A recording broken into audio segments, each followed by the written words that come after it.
Assalamualaikum warahmatullahi wabarakatuh. Selamat siang Bapak Ibu semua. Sebelum saya memulai wawancara pada siang hari ini, izinkan saya memperkenalkan diri. Perkenalkan, nama saya Faras Gifari dengan NIM 2902716743. Dan pada kesempatan kali ini saya akan membuat video wawancara yang sesuai dengan materi project based learning yang kemarin sempat dibahas ya, dijadikan tugas kelompok, yang dimana kami itu membuat judul gerakan pengurangan sampah plastik sekali pakai di kalangan mahasiswa. Oleh karena itu, untuk membuat tugas wawancara ini, saya sudah mengajak teman saya ya dari Ketua Himpunan Institut Teknologi Budi Utomo atau ITBU. Mungkin bisa perkenalan diri. Oke, baik. Terima kasih atas waktunya kepada Mas Faras. Perkenalkan, saya Triana Larsati. Saya adalah Ketua Himpunan Mahasiswa Teknik Informatika dari kampus Institut Teknologi Budi Utomo. Oke, jadi tugasnya biasanya ngapain aja Mbak Laras nih sebagai Ketua Himpunan? Oke, jadi tugas saya di himpunan, saya mengawasi teman-teman saya dan rekan-rekan saya untuk melakukan kegiatan seperti acara-acara yang ada di kampus. Banyak sih acara-acara, Mas, seperti IT Bootcamp dan lain-lainnya. Oke, jadi biasanya kalau bikin acara gitu kan pasti ada kayak misalkan konsumsi lah, terus Iya. makanan, minuman kayak gitu ya. Berarti kan pasti banyak sampah-sampah plastik kayak gitu ya yang terbuang. Jadi ya pasti ada kaitannya dengan masalah sampah juga kan ya. Iya, benar Mungkin sekali Mas Faras. sehari-hari juga, apalagi kalau misal di kantin ya, mungkin banyak sampah juga ya. Ya, benar Nah, sekali. dari situ peran himpunan tuh ada nggak sih sebenarnya yang terkaitan dengan kebersihan kampus gitu? Ada sih Mas ya. Jadi di kami itu setiap kita melakukan kegiatan atau apapun, kami melakukan kayak rolling gitu, piket untuk mengecek-ngecek nih jika ada sampah. Jadi kami membantu sih untuk teman-teman mengingati agar membuang sampah pada tempatnya seperti itu. Oke, jadi walaupun himpunan yang biasa ngurusin acara juga tetap koordinasi ya sama tukang Benar sekali. kebersihan ya. Benar sekali. Oke, mungkin kita bisa ini ya, eh, menanyakan tentang beberapa rumusan masalah yang sudah kami diskusikan pada materi pada pak ini ya, materi project based learning kemarin. Mungkin kita mulai dari pertanyaan yang pertama dulu.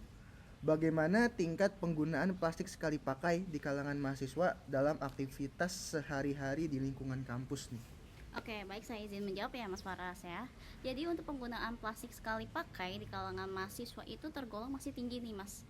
Karena pada aktivitas mahasiswa ini tuh sering kali ya kayak kami membeli makanan untuk makan siang, terus membeli minuman juga menggunakan gelas plastik, lalu menggunakan styrofoam, serta kalau kami juga sering kali nih untuk memesan makanan pada aplikasi seperti GoFood, ShopeeFood dan lainnya. Jadi kan untuk kemasannya menggunakan plastik ya. Nah, jadi rata-rata ya seorang mahasiswa itu bisa menghasilkan beberapa item plastik yang sekali pakai dalam sehari nih. Jadi jika diakumulasikan dalam lingkungan kampus itu volume sampah yang kami hasilkan sebagai mahasiswa itu sangat besar nih Mas. Mm-mm. Oke, jadi ya memang lah ya kita nggak bisa denial bahwa kita masih sangat bergantung Iya, dengan sampah plastik ya. benar sekali. Nah mungkin nanti ada dari pertanyaan selanjutnya kita juga bisa ngebahas nih bagaimana dari ITBU ya, kampus ITBU mengatasi masalah ini ya, terutama dari segi sampah gitu, manajemen sampah. Mungkin kita bisa lanjut ke pertanyaan yang kedua, yaitu faktor-faktor apa saja yang masih menyebabkan mahasiswa bergantung pada produk plastik yang sekali pakai. Oke, pada ketergantungan ini tuh dipicu oleh beberapa faktor nih Mas yang saling berkaitan, seperti faktor kepraktisan yang menjadi alasan utama, karena plastik ini kan juga ringan ya, murah, terus tidak perlu dicuci nih Mas. Lalu juga kan bisa langsung sekali pakai dibuang gitu, nggak perlu dibawa pulang ke rumah. Jadi selain itu juga ada keterbatasan alternatifnya ya di lingkungan kampus, yaitu sebagai para pedagang nih yang masih menyediakan kemasan plastik seperti kayak gelas minuman yang pakai gelas plastik seperti itu juga menjadi opsi. Beberapa faktor kebiasaannya dan rendahnya kesadaran juga memperkuat perilaku ini nih, ditambah dengan kesibukan akademik yang membuat mahasiswa memilih cara tercepat tanpa berpikir pada dampak jangka panjangnya seperti itu. Oke, berarti di kampus ITBU tuh kantinnya juga masih banyak ya Iya, yang banyak pakai sekali plastik Mas. semua ya? Benar sekali Mas. Jadi kayak penyediaan pada minuman juga masih menggunakan kantong plastik. kantong plastik, sorry. Oke, jadi mungkin itu ya. Ya semuanya mungkin ini bukan masalah di kampus ITBU saja ya.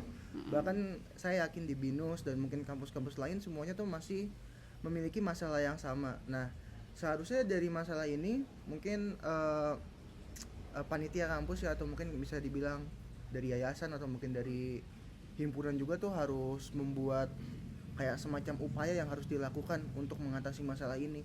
Karena kalau dibiarkan pasti ini juga akan membuat menurunkan reputasi kampus sih menurut saya. Ya, Apalagi kalau semisal nih kita datang ke kampus orang terus kampusnya banyak sampah, kumuh, itu kan kita kan juga bisa dibilang tuh merasa kurang nyaman juga ya. Dan iya, secara tidak benar langsung sekali.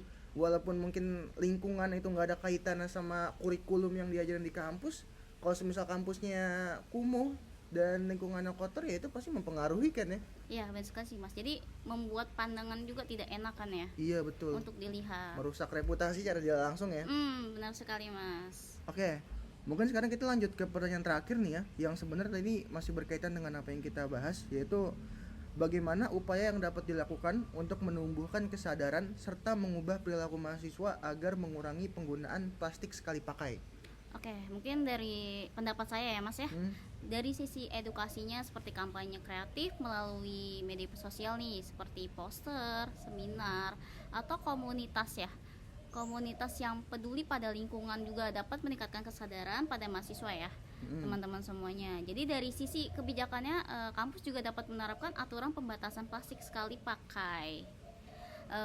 Seperti kayak menyediakan dispenser. Jadi teman-teman nih kalau bawa botol atau tumbler bisa langsung diisi ya menggunakan dispenser. Oh iya, betul, tanpa betul. ke kantin, atau mungkin juga dari pihak kantin ya menyediakan yang lebih sehat seperti pakai gelas bening gitu. Jadi tidak menggunakan gelas plastik seperti itu sih Mas. Serta juga kayak mahasiswa juga harus mempunyai kesadaran nih pada lingkungan-lingkungan sekitar, serta juga kampus harus memberikan fasilitas nih untuk membuat perubahan pada perilaku yang berjalan dengan konsisten, seperti itu sih Mas. Oke, berarti kalau dari yang saya tangkap selain kita harus mengedukasi mahasiswa nih, kita juga harus mengedukasi apa ya, orang-orang yang jualan dalam lingkungan kampus ya. Iya, pedagangnya. Karena pasti kan kalau semisal di lingkungan kampus banyak yang jualan, pasti ya dagangan mereka kan yang dibawa masuk ke kampus buat makan, Benar buat sekali. nongkrong gitu. Iya. Nah, berarti mungkin kalau selain itu kira-kira ada ini juga nggak sih upaya lain kayak semisal mengedukasi pedagang tersebut supaya menggunakan sampah yang mungkin lebih lebih ramah lingkungannya dibandingkan plastik kayak gitu. Harusnya iya ya Mas ya, benar ya. Kita juga harus memikirkan untuk kedepannya nih Mas. Kayak misalnya nih kita beli makan, beli apa, dan pedagang ini tuh harus memberikan dengan kemasan yang bisa ramah lingkungan. Iya. Contoh kayak kita lihat nih seperti minuman susu Milo. Sekarang sedotannya udah berubah kan ya Mas ya? Oh, jadi kayak kertas ya? Kertas, Iya, bukan benar-benar. plastik. Iya, dulu pakai plastik, sekarang kertas Iya, tuh. benar. Iya, berasa kalau minum. Seperti itu sih Milo. Mas mungkin. Iya, benar-benar ya. Pedagang. Karena kalau mungkin kalau semisal kita selalu, kalau menurut saya nih ya, pandangan Ya. saya, kalau semisal kita memaksa semua pedagang harus menggunakan apa ya, kayak semacam wadah makan yang bisa dicuci, kayak semisal piring yang biasa di rumah gitu kan, atau mungkin sendok, itu pasti kan ada sisi repotnya juga mereka kan. Iya, benar. Masa mereka harus selalu nyuci piring, atau mungkin mereka kalau gitu kan juga mahasiswa tuh nggak bisa bawa makanannya ke dalam lingkungan kampus atau ke tempat lain gitu ya. Iya, Jadi benar mau sekali. nggak mau harus makan di situ. Iya. Ya, jadi benar sih, saya juga setuju. Upaya lain sebagai pencegahan yang lain itu juga harus disiapkan sih. Oke, mungkin seperti itu ya Mbak Laras untuk wawancara saya pada siang hari ini. Saya terima kasih juga ya Mbak Laras sudah sebagai perwakilan dari kampus ITBU untuk menjelaskan ya bagaimana penanganan sampah untuk kebersihan lingkungan di kampusnya. Ya, dan mungkin juga cukup sekian untuk video wawancara saya pada video kali ini. Mohon maaf kalau ada salah kata. Assalamualaikum warahmatullahi wabarakatuh.